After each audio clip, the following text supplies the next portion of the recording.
Hey everyone, it's Classic DM, and today's episode is going to be called The Rise of Iuz, and it's primarily narrative and storyline driven. We're going to have character development, and we're going to take our characters from Veluna City all the way to the outskirts of Hommlet.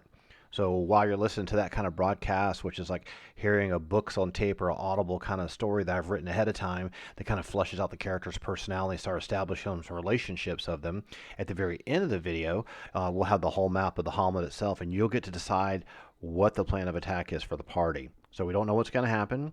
We don't know who's going to live and who's going to die, but that's kind of going to be our format. So in between episodes, we'll have a narrative element in the beginning, and then we'll actually have gameplay on our battle map with dice rolls and combat and treasure and experience and all that kind of cool stuff and bad guys moving around. But then at the end of those situations, we get to a turning point. YouTube comment people will do a little poll. Do you want to go here? Do you want to go here? What do you want to do? You want to do this? So you're going to actually have an impact where the story goes, because I don't know what happens in the end. We don't know what's going to happen. These guys could be dead. They could do really well. So help this party of 6 survive by making really smart decisions.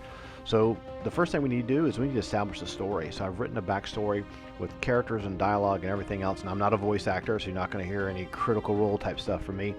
But I put some time and energy in trying to develop these characters behind the scenes here and trying to breathe some life into them. You know, we want them just to be cool portraits and just interesting classes, but we need to give them a backstory like we did in our last episode. So this episode, we're going to take those characters slowly but surely in a visual journey all the way from Veluna City just to the outskirts of the village of Hommlet, where they kind of set up a base of operations. All right, you ready to get going? Let's do it. And we're just going to pick up right where we were in Veluna an episode ago, where we have this move to check sequence where it kind of goes like this. As the Council of Nations end, your mentors gather. The armies of Veluna is to move north to Chendal, the capital city of Furiandi. Once the two armies join, Iuz should stand down. If not, we move north to check Iuz's aggressive stance. The forces of Selene, the Gnarly Forest, and the Lordmill Mountains are to prepare to move if called upon. However, we need to know if these reports of a southern force are true, and if so, are they connected to Iuz's plans? Infiltrate Hommlet, discover what forces are at play, intercept communication, collect intelligence, dispatch what you find, and then disrupt and disable. Assembled, the group departs Veluna at sunset and heads south across the rocky hills. The Lordmill Mountains, their first goal, 60 miles away. The group keeps a solid pace and use the time to share a few words about their connection to the Council of Nations. Despite their varied backgrounds that normally keep them insulated from one another, those things are gone. The 6 agree that they need to focus. The mission at hand is the focus. For now, they ride, pushing the horses to clip 30 miles a day and late into the evening. The following day, the 6 come to one of the ancient stone bridges built by the dwarves of the West Lordmill Mountains over a chasm dropping hundreds of feet to a rocky ravine below. Skies are blue and spirits are high, as Orsta Ulvixen shares the tale of a famous dwarven warrior, a relative of course, who fought off 100 orcs with just an axe and one arm at this very spot. The elf Lisfanen raises her eyebrow. At this very spot, I thought this bridge was a work of men. See the crude blocks and the listing arch absent of detail? Lisfanen asked with a touch of matter of fact. It happened. I have no reason to lie, says Orsta, his pride undiminished. The information comes from dusty tomes and skinny elven grandmothers, I reckon. He turns to Seamus the gnome, hat wide-brimmed, black slung low over his eyes. Elven books, rarely read, doorstops, me friend. Seamus snickers beneath his brim shadow. A dwarf must always have tales of heroes no longer with us, Lisfanen smirks. If you're going to have heritage, be sure it's embellished with each generation. Indeed we do, Orsta laughs. Legends grow, but heroism remains. I'll give you that, Lisfanen nods. A few days later, and skirting the northern edge of the mountains, the troop arrives at Hilga, one of the many gnomish outposts under construction at the edge of the western Kron Hills. Seamus spurs his pony ahead and ensures a grand welcome as night falls and raindrops dampen the dusty, soiling road into a muck. From the small stone tower, the group eats and rests by the fireplace. The warm glow fills the hollow round tower with ambers and orange hues. The flames crackle and the patter of rain outside blends together into a calming song. The occasional droplets pelt the blown glass window and dribbles over the diamond-shaped bevels.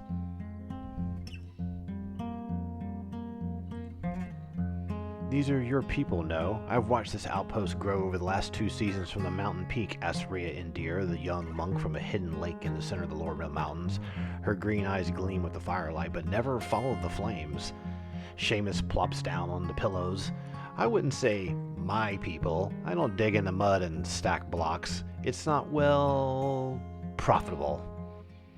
That seems like a very unkind way of looking at this place. "It gives us shelter on our journey," Emma Lavordreva says, the well-to-do cleric from Veluna, her hand on her hip.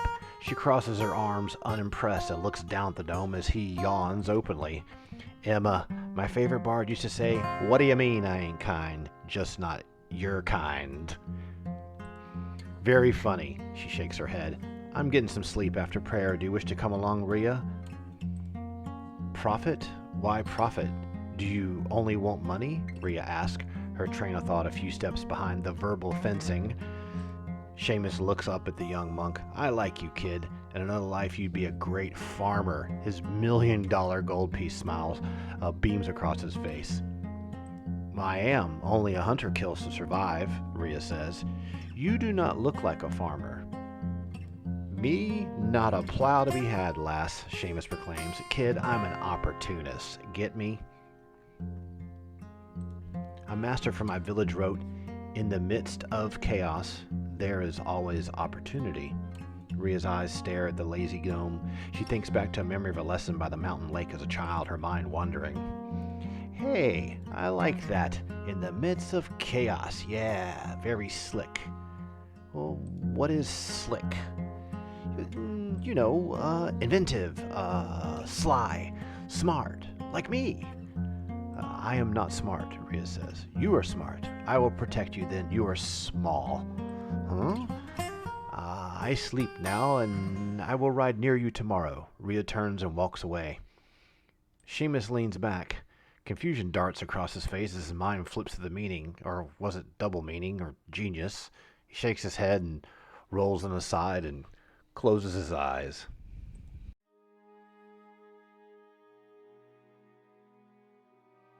The rain drizzles through the night, and in the morning the group eat together, resupply, and continue onward, due east along the wet, muddy roads of the Cron Hills. As the sun shines down, the road shifts to nothing more than a sandy path in a hilly forest. A layer of cloud creates a dome over the canopy of trees. A bluish-white light glows along the wilderness path. Late humid afternoon rains come and then they go. The sun burns away the haze and blue peaks past lofty clouds. During the trip, Araja Fahir, the druid from Welkwood, leads the way. His keen eyes scan the woodland hills for danger.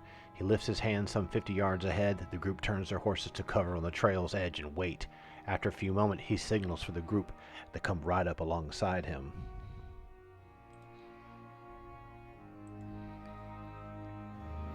"Orcs?" Lisfanen asks. "Not out here. They'd be hunted down and killed," Seamus says. "A burned-out house. There may be survivors. We must check and see." "What are you holding us here for?" Emma tugs the reins of her horse, anxious to do good, anxious to save, not exactly tactical. "Something else has been here. Let's move carefully. I don't like the smell of the wood." Aragorn wrinkles his nose. "What do you mean, smell? It looks burned. I know. It smells like burned wood. Imagine that." Seamus, give it over. If there's trouble to be had, we best be ready. Come get your weapons out. We'll go see firsthand. Orsta tugs his axe free and jumps down off the horse. "There are no birds." Rhea shields her eyes, scanning the sky. "Of course not, kid. That's why Nature Boy is jumpy. The wood smells like burned wood." "Do not worry. You are small. You are safe." Rhea peers down to the gnome and crosses her arms on her pony. "What would I do without you?" "Enough of this." Aragorn ties the reins of his horse to a tree. He jumps down, and his eyes begin to scan the tracks on the road. "Anything?" "Boots, Riders, maybe 5. Heavy horse. 5? Maybe 5? Heavy horse? Where are they? Orsta kicks a stack of burned timbers aside, surveys the ruins of the home. Bah, nothing here. Lisfannon tugs a charred bolt from the burned door. Crossbow bolt? Uh-huh. Where are the bodies then? A fight? Yo, a fight? Who be living out here anyway? Gnome, you tell me. Gnomes don't hang out in solitary stone houses in the middle of nowhere. Only humans, witches, and old nutty wizards. This is silver. Valuable? Yes. Rhea holds up a silver ring to the sky. You found something? Lisfannon peers at the ring. Here. I do not keep silver things. They have no purpose. We leave, yes? Rhea hands the ring to the elf and walks to the horse. This is not elven. Oak leaf filigree? The old faith. Let me see that. Here. Oh yes, this is druidic. The old faith. We must press on, then. There is no one here, Emma says, and she moves back to the horses and helps Rhea get the saddle going. The group all saddle up and move on. Errol thinks back to all the druids of the old faith and wonders who lived in a small home, and was it someone that he actually might have known.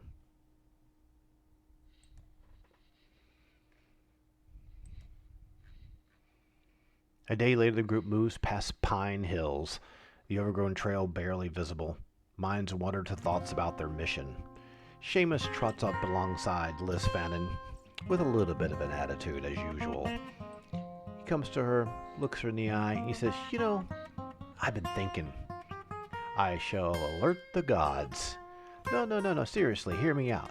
We're on our way to Hommlet. We're less than a day's ride away. And... Seamus clears his throat, mimics the voice of Hazen, the Canon of Luna. Discover what forces are at play. Intercept communication, collect intelligence, dispatch what you find, and then disrupt and disable. One should not disrespect his venerable reverence, Emma Lamore scolds. Seamus raises his hand and nods. I got you, lady. Don't lecture. Just trying to remember his Gloria Nessus Magica words verbatim. His venerable reverence, the Canon of Veluna Hazen, shepherd of the faithful, high priest of the 19th level of the heavens. So anyway, as I was saying, I've been thinking.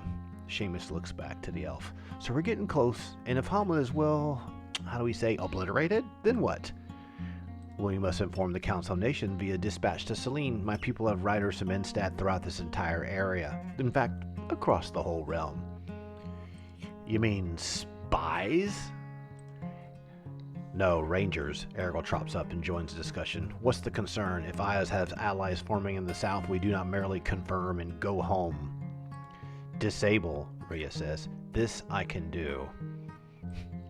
We ain't kicking in no front doors. We'd be severely outnumbered. There was a time when my grandfather faced over 40 orcs, and, we must be careful. Scout, see what the situation is, report, and then determine a course of action. You think like a general elf and I'm sold. Which includes, infiltration. Yes, that's one of my favorite words. I know all about this. I can certainly help out with the infiltration part. You guys just let me know when we get to the infiltration part, right, Rhea? Disable. This I can do. Everyone looks around for a moment with a blank look, one that only deja vu can bring. Hommlet is a human farming village, a crossroads of sort, trade, drinking, gambling, some fields, not too profitable, but there's a lot of believers of the old faith there, simple folk, nothing really advantageous, nothing really tactical, nothing really important. Exactly! So, old faith, you know, silver ring, the kid found, whoever has set up shop in Hommlet, well, they probably have like patrols and a big perimeter and an army. Good. I'd like to lob some heads off and right soon. All this writing is turning me rump into stone. We need to set up a base of operations somewhere. We could just ride into Hommlet in the middle of the day and start asking questions. You know, I think that's a really good idea. A base of operations. Let me guess, you have an idea. Yeah, my ladyship of holy reverences and incenses, I know an old, how shall I say, good spot for a drop. You know what a drop is, right? You've heard about this. I've done this before. I know all about this kind of stuff. You probably never church and all that kind of stuff. We're here to help the council. We have a mission. We're not here to sell goods on your black market and earn a living at the expense of thievery. Emma grinds her teeth. You know a place, I'm guessing? Aragorn asks. Clon Tower. Aragorn ponders the idea. Could work. I know of it. It's only 5 miles away from Hommlet on the west side, kind of near the river. A lot of tree lines there. But if you look down the river, you could see pretty far. There'd be no way for anyone to approach that tower. It's all destroyed and beaten up for the last 30 or 40 years. No one really views it. They say it's haunted. Emma begins to speak, grabbing her holy symbol, but Aragorn cuts her off. Only legends. It's just only legends. It's not really haunted. So, what do you think, kid? Seamus looks to Rhea, who's staring straight ahead the entire time. You are smart. I will protect you then. You are small. You must be protected. I will stay very close. You do not worry. For a moment, Seamus stares back at the young monk and just smiles. So this tower, you call it claw hand, what is it again? What do you call it? Clawhan Tower. Clawhan Tower. Yeah, clawed hand tower. So, is it secure? Is it defensible? Has it got any parapets? I mean, what are we going to do? Just go up to some beat up old tower and set up a campfire and have the whole orange glow, the whole forest, wreck everyone? That doesn't sound like a good idea. We'd be better off going up in the mountains somewhere and not in the middle of the forest. People could sneak up on us. Well, I know this place, the Clawhan Tower, and it's pretty shunned. No one wants to go around there. There's nothing there. No hunters camp there. There's really no road nearby. It's near the river, but it's a bend where the water level gets really low. I think we'll be okay. If anyone even tried to approach us, they'd have to go through the water and make noise at night, or they'd have to go traipsing through a bunch of brush and make tons of noise at night, and we can see a really long line of sight all the way down. And so just from that purposes, even if we did have a campfire going, I wouldn't suggest it because we'd have too much smoke, but I think it's going to be a good place. I just worry about the horses and what are we going to do? We go there and we rest, and then we need to go scout Hommlet out and Lisvan and do what you want to do. Yeah, I think that's really important. I think we need to go kind of skirt the edges of the entire village and see what the situation is first before we do anything, because if we don't do that, we could find ourselves in trouble. And this tower that you're talking about, what else about it you think could work? Secure and defensible. Yes, defensible. Defending in case we're attacked and surrounded. Don't worry. If we're attacked and we're surrounded, I could probably step forward and take care of you. Just stand all behind me. Well, it does have a cellar. A cellar and a tower. Don't worry, I will protect you. Oh, wait a minute. There's never ever been a cellar there. It's a tower. Surely the foundation's just stone. Well, it's stone, but there's some stones that you move and you reach down and kind of like pull this thing, and good place for a drop. So, wait a minute. You tell me this place has like a little hidden cache or something? How big are you talking about? Oh, it's maybe 10 feet by 10 feet. You could put maybe 20 gnomes in there and 2 dwarves. What do you mean by that? Well, I don't know about this.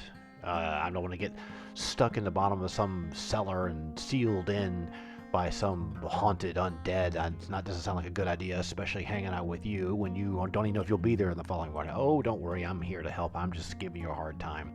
But yeah, I think we can do the cellar. We can stash our gear in the cellar. No one's ever going to come by there. We don't really have anything anyway, but we can set the horses up nearby. I think it'll work. We'll be by the water, just like the druid guy says. What do you think? Silver rings, oak leaves. Yeah, I really think this is the best place to go. Let's think about it, but let's keep moving. And once we get closer, we'll be able to figure out more exactly. It may have changed. It's been years since I've seen this tower.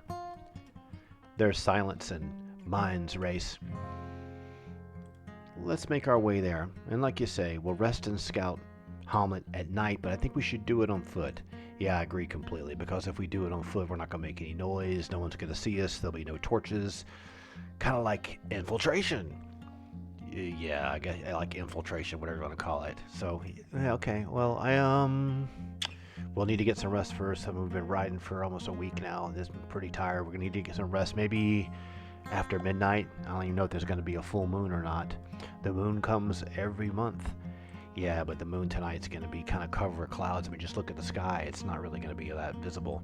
Well, it doesn't matter whether there's going to be clouds or not. I think we'll be okay. Oh, I don't care if there's clouds. What are you worrying about the weather for? Let's just go. It'll be dark.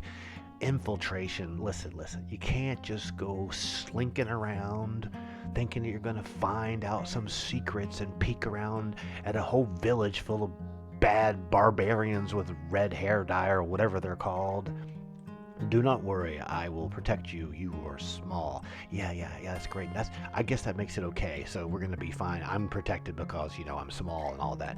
Well, we need to get going. Let's just go there and check the tower out. Do we all agree?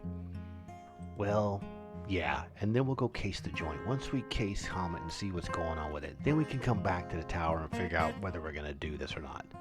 What do you mean, or not? We are doing this. We have a mission. Remember the mission? Yeah, I remember the mission. It's like infiltrate and communications and dispatches and rangers and oak leaves. Disable. We can go and we can disable. I can help with disable. Yeah, well, I think we gotta, let's just get going to the tower and we'll take it from there.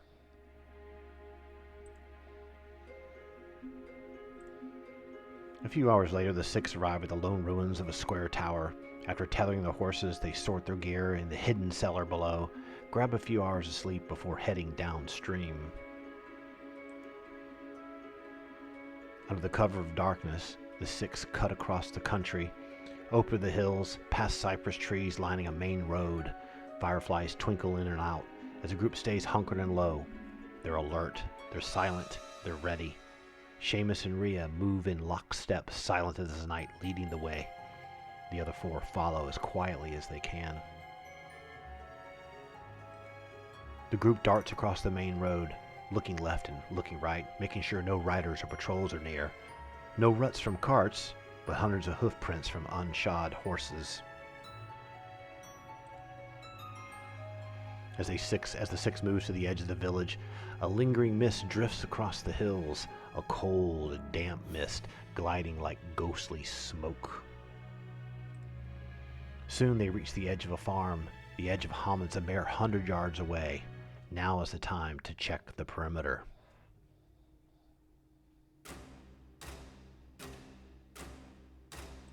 This is where you come in. So, you got the setup, you got the storyline, you got a sense of the characters, you're starting to see some of their attitudes, you're starting to see some of their relationships unfold. Let's just pull this view of the map of Hommlet up a little bit larger for you and give you a sense to say, well, what would you do? You're playing the adventure, you know what's happening with the characters, you know what's going on with the situation. It's like imagine you're playing Baldur's Gate, but you get a chance to pick the decision. So we're going to take a look at this board here and this gives you a chance to decide. So we're talking about that tower being just a mere miles away this way. This is going west because we have north is always going up like this, right? So what you need to do, and their plan seems to be, and we're going to have to just adopt the plan as the story is unfolding, but this is where you get to decide exactly. Option number one, we have a river here, right?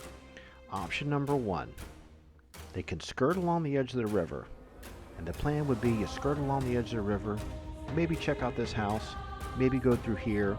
And if you've ever played the Village of Hommlet before, when they're here, they're going to pretty much discover pretty quickly that this is a large brewery on top of a big bluff right along this river.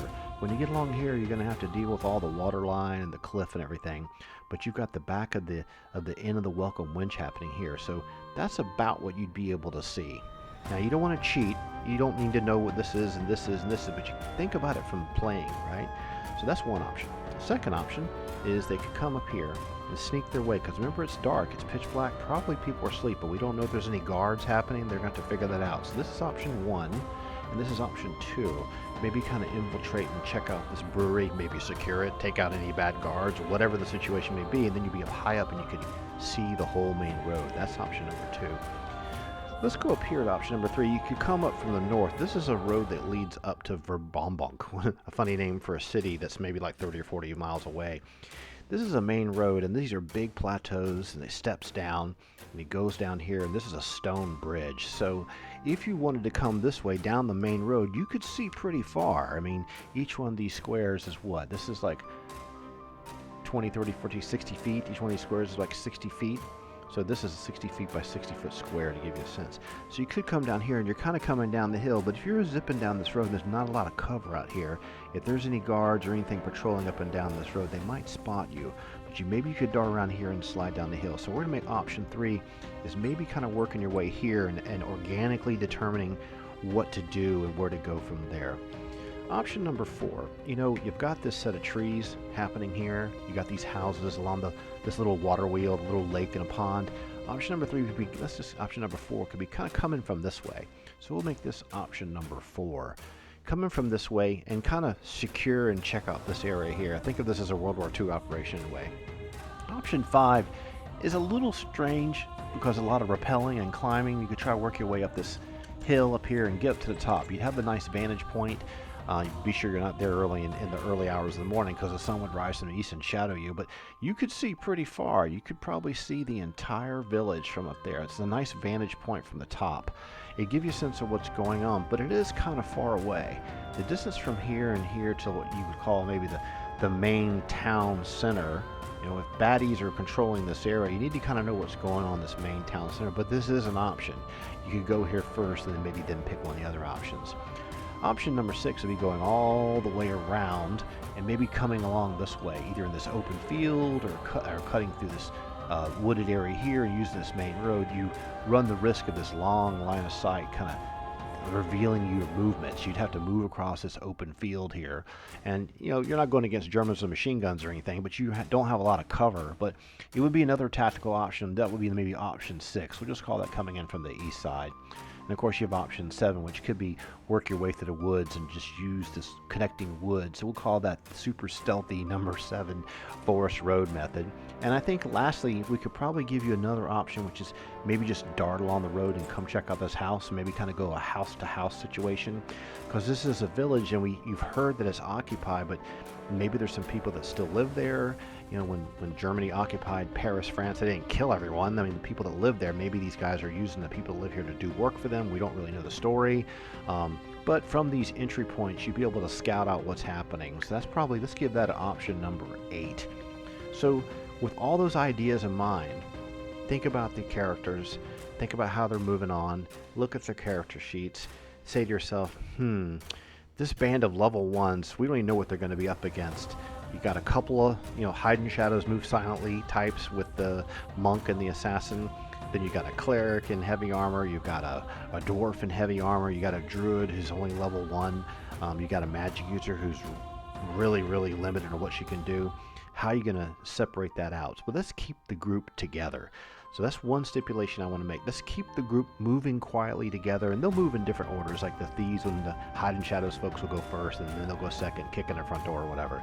So this is all kind of going from the infiltration vibe that Seamus wants to do. So you tell me which one of those options you want to do. You want to go along the stream? Do you want to go through the brewery? Do you want to come from the north road and work your way down? Do you want to come from the due north and work your way towards the water wheel / mill type thing with the pond? Do you want to go up to the bluff at Area 5 and get a good purview of the whole area and then maybe work your way down? Do you want to come in from the east on this main road that actually leads off to the moat house and one day the Temple of Elemental Evil? Number 6.